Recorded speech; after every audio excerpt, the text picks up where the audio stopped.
যীশু খ্রিস্টের নামে সকলকে জানায় অভিনন্দন।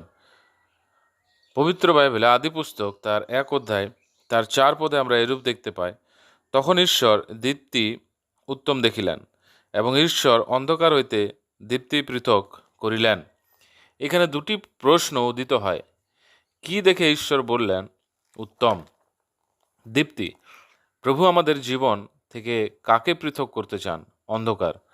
কত ভালো হয় যদি আমরা বিশেষ ব্যবহারিক ও বাস্তবিক সত্যকে বুঝি।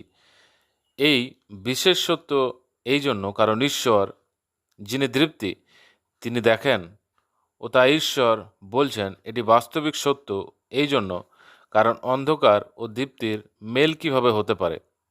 এটি ব্যবহারিক সত্য এই জন্য কেননা এটি আমাদের পারদর্শী জীবনকে দেখায় এবং আমরা ঈশ্বরের লোক, দীপ্তির লোকে পরিণত হয়।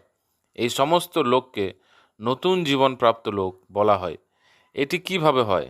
এটি আমরা বাইবেলে নিকোদিমাসের জীবন থেকে দেখতে পাই। তিনি একজন ধার্মিক নেতা, অধিকারী ও অনুভবী ব্যক্তি ছিলেন। প্রভু যিশুর বিষয় শুনিয়া তিনি রাতের অন্ধকারে তার কাছে এলেন, কারণ তিনি সংসার ও সমাজকে ভয় করতেন। প্রভু যিশু যোহন তার 3 অধ্যায় প্রথম 3 পদে বলছেন, ফরিসীদের মধ্যে এক ব্যক্তি ছিলেন, তাহার নাম নিকোদিমাস। তিনি যিহুদীদের একজন অধ্যক্ষ।